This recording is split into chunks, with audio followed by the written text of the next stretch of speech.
আসসালামু আলাইকুম, স্বাগতম আপনাদের সবাইকে ফুরিয়ার ধারার পঞ্চম নম্বর লেকচারে। তো দেখেন, আমরা একটা ম্যাথ তুলেছি, এটা হচ্ছে উদাহরণ 15 নম্বর। যে নিম্নের ফাংশনটির ফুরিয়ার ধারা নির্ণয় করো। f of x সমান সমান 0 যখন আপনার ব্যবধিটা হচ্ছে -π থেকে 0, আর 1 যখন ব্যবধিটা হচ্ছে 0 থেকে π।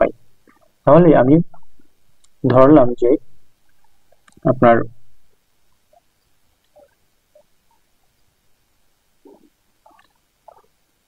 প্রদত্ত ফাংশনটি হচ্ছে ফুরিয়ার ধারা, ঠিক আছে।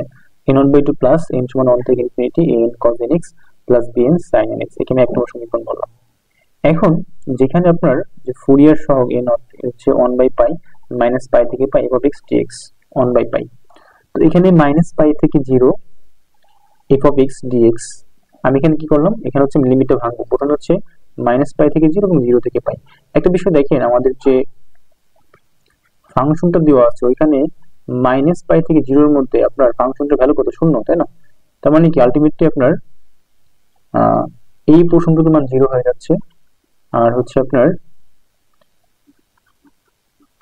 এখানে 1/π, কিন্তু এখানে পাচ্ছি কত? দেখেন তো, এখানে f of x যখন 0 থেকে π এর মধ্যে, তখন মানটা হচ্ছে 1, তাই না? তাহলে 1 ইনটু dx। তো আলটিমেটলি আমরা কি পেলাম? 1/π, এটা হচ্ছে ছিল আপনার 0 থেকে π। তো 0 থেকে π যখন, তখন হচ্ছে আমরা পাচ্ছি কি বলেন তো? dx। তো এখন আমি যদি একে ইন্টিগ্রেশন করি, আলটিমেটলি পাবো কি বলেন তো? x পাবো, আর অবশ্যই 0 থেকে π। তো আমি যদি লিমিটের উপরে বসাই, আমি মান পাচ্ছি কি বলেন তো? π মাইনাস 0। আলটিমেটলি আমরা পাচ্ছি কি? পাই ডিভাইডেড পাই, তাই না? ইকুয়াল টু আমি 1 পাচ্ছি এখান থেকে।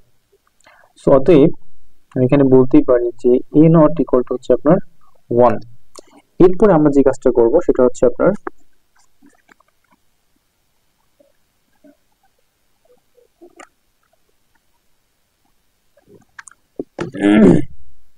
এরপরে আমরা এ এন এর মানটা নির্ণয় করব।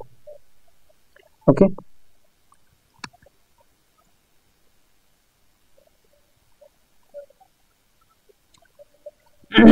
তাহলে চলেন আমরা এ এন টা নির্ণয় করি। আচ্ছা, তো এ এন ইকুয়াল টু কি হবে? 1/π, অবশ্যই -π থেকে আপনার হচ্ছে পাই। তো এখানে হচ্ছে আপনার f of x cos nx আর হচ্ছে আপনার dx cos nx আপনার হচ্ছে dx।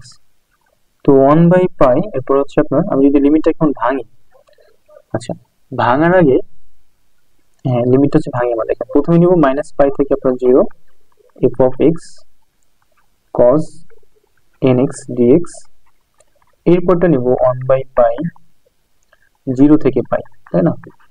f of x cos nx আর হচ্ছে আপনার dx। সো এরপরে আমাদের করণীয়টা কি? এরপরে হচ্ছে আপনার দেখেন -π থেকে যখন 0 নিছেন, তখন হচ্ছে কি আপনার f of x এর ফাংশনটা ছিল, ফাংশনটার মান ছিল কত? 0। তাহলে আলটিমেটলি কিন্তু আমার এই পোর্শনটা 0 হয়ে যাচ্ছে, তাই না? 0 প্লাস 1/π, আর যখন 0 থেকে π ছিল তখন f of x এর মানটা ছিল কত? 1। তাহলে 0 থেকে π, 1 দিয়ে cos nx গুণ করলে cos nx হবে, তাহলে cos nx আর হচ্ছে আপনার dx। ওকে, তো 1/π 0 থেকে π cos nx আর হচ্ছে আপনার dx। এখন আমি cos nx dx কি করব? ইন্টিগ্রেশন করব। তো আমি পাবো কি আলটিমেটলি আপনার হচ্ছে sin nx বাই n, আর লিমিটটা হচ্ছে কি 0 থেকে π। তো এখানে পাচ্ছি কি আপনার n পাই, আর হচ্ছে sin x যদি আপনি পাই বসান, তাই না? sin x কে আপনি পাই বসালে 0 হয়ে যাবে, মাইনাস, আর 0 বসালে আসবে 1। ওকে, তো আলটিমেটলি আমি এখান থেকে কি পাচ্ছি? সরি, sin x তো sin 0 ডিগ্রি মাইনাস 0, তাই না? তাহলে আলটিমেটলি আমি টোটাল মানটা পাচ্ছি এখান থেকে 0। অতএব আমি বলতেই পারি যে আপনার এনটা হচ্ছে আপনার 0। তো এরপরে আমরা যে মানটা বের করবো সেটা হচ্ছে আপনার bn।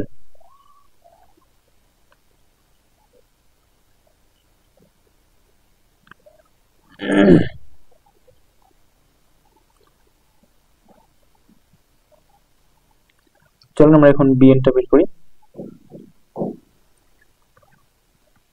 তো ওয়ান বাই পাই, সিমিলার ওয়েতে মাইনাস পাই থেকে আপনার পাই এফ অফ এক্স আর হচ্ছে আপনার sine N x by N X dx.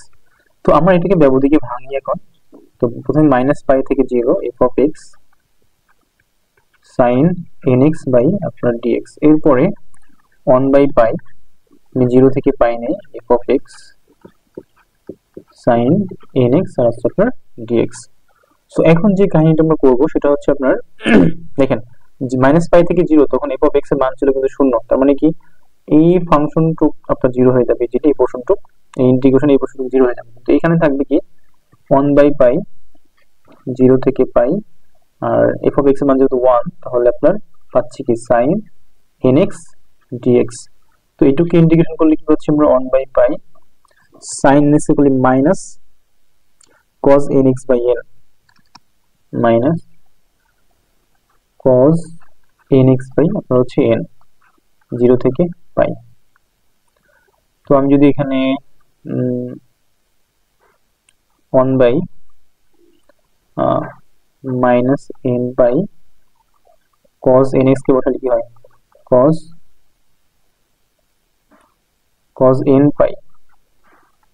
N pi minus cos zero degree মানে হচ্ছে আপনার কি ওয়ান। ওকে, হ্যাঁ, তাহলে আমি এখন এখানে যে কাজটা করবো সেটা হচ্ছে কি আপনার, তো নিচে তো আপনার এন থাকবে তাই না, এন পাই থাকবে। তো নিচে এন পাই থাকলো, তো আমি যদি মাইনাস দিয়ে গুণ করে দেই তাহলে আপনার এই মাইনাসটা প্লাস হয়ে যাবে। তাহলে লিখতে পারি এখানে ওয়ান মাইনাস কজ এন পাই, আর আমরা জানি কজ এন পাই মানে হচ্ছে কত মাইনাস ওয়ান। তাহলে বলতে পারি এখানে minus one to the power N, minus one to the power N divided by কত এন পাই। ওকে, তো এইটা হচ্ছে আপনার কিসের মান, এটা হচ্ছে বিএন এর মান।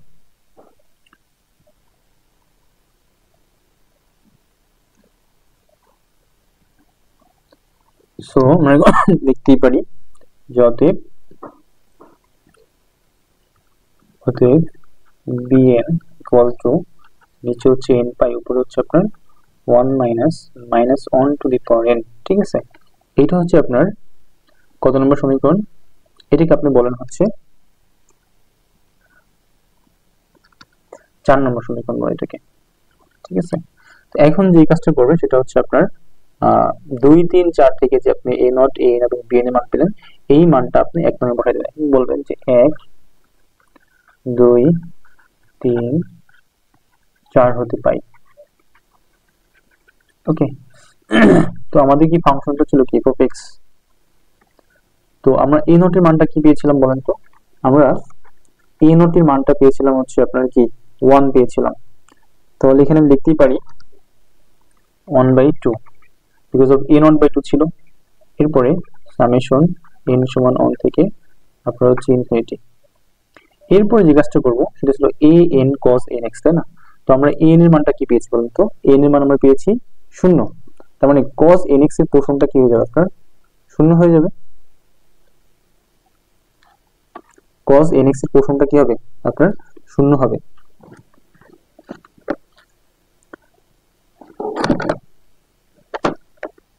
cos nx এর পোর্শনটা কি হবে 0 হবে, তাহলে এই পোর্শনটা 0। এরপরে আমরা bn এর মানটা বসাবো। তো bn এর মানটা কি পেয়েছি আমরা 1 minus 1 to the power n by হচ্ছে আপনার n পাই, আর আগে থেকে কি ছিল বলতে আপনার sin nx। ওকে, তো এখন আমাদের যে কাজটা করণীয় সেটা হচ্ছে আপনার f of x লিখলেন 1/2 সামেশন হচ্ছে n সমান 1 থেকে ইনফিনিটি। এখন আমরা যে কাজটা করব সেটা হচ্ছে আপনার শুধু এই প্রশ্নটা থাকলো আমার কাছে, তাই না। নিচে হচ্ছে n পাই, উপরে হচ্ছে 1 minus 1 to the power n sin nx। এরপরে দেখেন 1/2। তো আমরা এখন যে কাজটা করবো যে n এর মান হচ্ছে যদি আমি হচ্ছে আপনার কত নিই, যদি 1 নিই, 1 নিলে কি হবে এই মাইনাস 1 থেকে যাবে, মাইনাস মাইনাসে প্লাস হয়ে যাবে, নাকি 2 পাচ্ছি তাই না। তাহলে আপনি কি পাচ্ছেন মানে উপরে 2, নিচে শুধু পাই পাচ্ছি 2/পাই, আর হচ্ছে আপনার এখানে সাইন পাচ্ছি। আর আমি যখন জোর মান নিব 2 নিলে পারে কিন্তু এটা পুরো পদটাই শূন্য হয়ে যাবে, দ্যাটস ওয়াই 2 আমি এখানে কাউন্ট করতেছি না। আবার যখন আপনি এখানে 3 নেবেন, আচ্ছা এখানে কিন্তু একটা মাইনাস হবে, ঠিক আছে। 3 নিলে পরে আপনার কি হবে, আবার আপনি কিন্তু এখানে পাচ্ছেন হচ্ছে গিয়ে উপরে 2 পাচ্ছেন, নিচে হচ্ছে পাচ্ছেন আপনি 3 পাই। কত পাচ্ছেন? নিচে পাচ্ছেন আপনি হচ্ছে 3 পাই আর হচ্ছে সাইন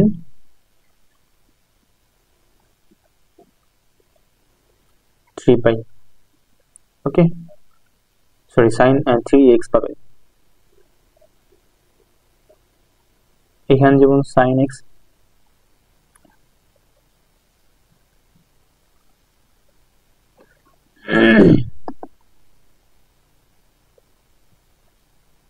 এখানে পাবেন হচ্ছে আপনি সাইন x, ঠিক আছে, বিকজ অফ n সমান 1, আর এখানে n সমান হচ্ছে 3 হওয়ার কারণে আপনি পাবেন এখানে 3x। সিমিলার ওয়েতে আপনি এগেইন পাচ্ছেন কত, মাইনাস 5 বসালে পাবেন কত, সাইন, আগে 2 নিয়ে নিয়ে একটা 2 বাই মানে সাইন 5x, আর হচ্ছে কি আপনার নিচে একটা পাই, অবশ্যই 5 পাই। এভাবে এটা চলতে থাকবে, ঠিক আছে। তো আমি যে কাজটা করবো এখন 1/2 মাইনাস মাইনাস 2 বাই পাই আমি কমন নেব, ঠিক আছে। So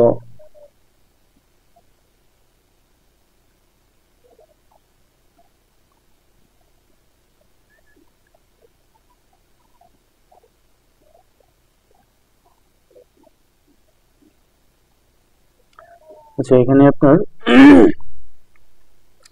1 minus minus 1 to the পাওয়ার হচ্ছে n।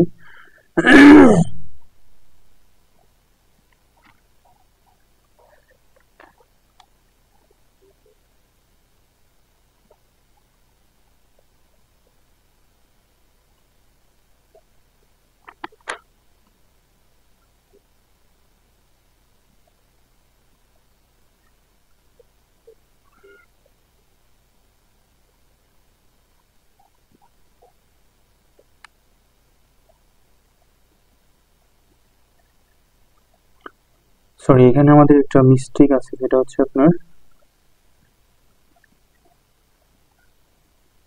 সেটা হচ্ছে এইখানে কোথাও মাইনাস হবে না, বুঝছেন, সব জায়গায় প্লাস হবে। বিকজ অফ হচ্ছে আপনার মাইনাস, আর যখন আপনি বিজোড় পাওয়ার নিচ্ছেন তাহলে তো মাইনাস থেকেই গেল, মাইনাস মাইনাস প্লাস হয়ে গেছে, তাই না। দ্যাটস ওয়াই আপনার এখানে কি হবে না বলুন তো, মাইনাস হবে না। ওকে, সরি ফর দি মিস্টেক। তো সব জায়গায় প্লাস হবে এখানে, তাহলে প্লাস আমি 2 বাই পাই কমন নিয়ে নিচ্ছি, থাকতেছে কি আপনার হচ্ছে সাইন এক্স, এরপরে হচ্ছে কি আপনার থাকতেছে সাইন 3x বাই 3, আর এখান থেকে হচ্ছে 1, এরপর হচ্ছে আপনার sine 5x by 5 plus delta dash. Okay, so এইটাই হচ্ছে আপনার আমার এই ফুরিয়ার ফাংশনের মানটা। লিখুন অতএব f of x equal to 1/2 plus 2 by pi sin x by 1 plus sin 3x by 3 plus sin 5x by 5 plus delta। ওকে, এটা হচ্ছে আপনার গেল